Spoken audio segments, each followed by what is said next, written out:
कौन बनेगा स्पीकर, यह सवाल बड़ा बनता जा रहा है।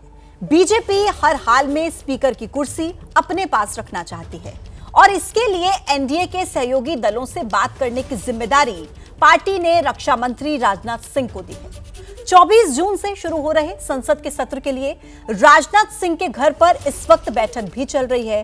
संसद सत्र कैसे चले, इसको लेकर मंथन हो रहा है, लेकिन सबकी निगाहें इस तरफ हैं कि बीजेपी स्पीकर किसे बनाएगी और डेप्यूटी स्पीकर कौन होगा।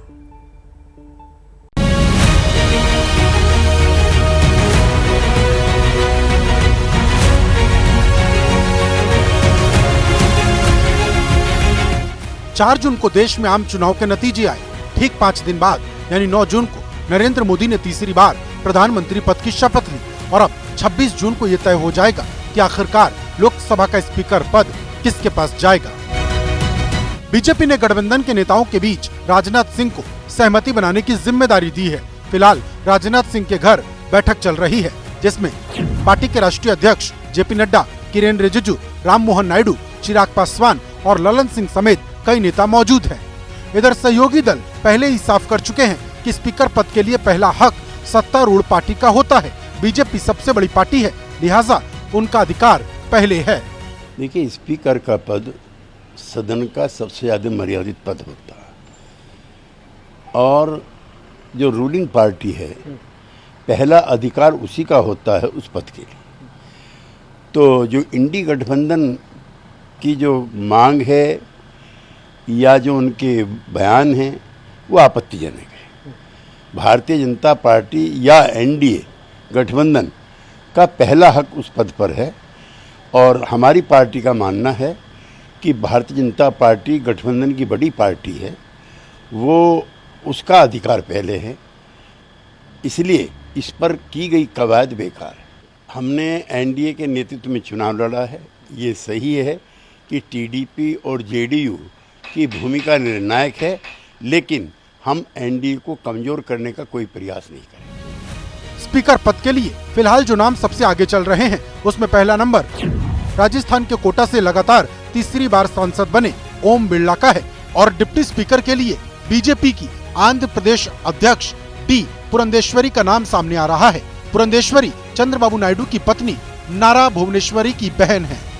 हालांकि बीजेपी में अक्सर ऐसा देखा गया है कि जिन नामों की चर्चा सबसे ज़्यादा होती है लिस्ट में उनका नाम ही नहीं होता है। उल्टा कुछ ऐसे चौंकाने वाले नाम सामने आते हैं जिनका कि कोई अनुमान भी नहीं लगा सकता है। बीजेपी में इतनी ज़्यादा गोपनीयता होती है कि नामों को लेकर के सिर्फ कयास ही लगाए जा सकते हैं। इधर विपक्ष बार बार कह रहा है कि स्पीकर और डिप्टी स्पीकर पद के लिए टीडीपी और जेडीयू को कोशिश करनी चाहिए। संजय राउत पहले ही कह चुके हैं कि अगर टीडीपी उम्मीदवार उतारती है तो इंडिया गठबंधन समर्थन करेगा। ताब्यात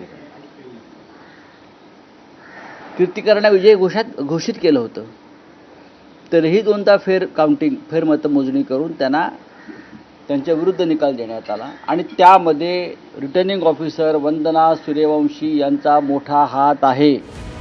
लोकसभा में बात अगर नंबर गेम की हो तो बीजेपी की अगुवाई वाले एनडीए के 293 सांसद है।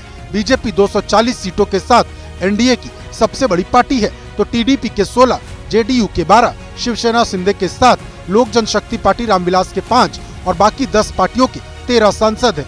वहीं इंडिया ब्लॉक को सिर्फ 233 सीटें ही मिली थी। कुल मिलाकर विपक्ष चाहता है कि स्पीकर पद के लिए एनडीए में अंदरूनी घमासान मचे और गठबंधन में दरार पैदा हो जाए और ये नैरेटिव सेट हो कि सरकार बनते ही गठबंधन में फूट पड़नी शुरू हो गई। हालांकि अभी रक्षा मंत्री राजनाथ सिंह के घर चल रही बैठक में ये साफ हो जाएगा कि 26 जून को स्पीकर और डिप्टी स्पीकर की पद की शपथ कौन लेने वाला है।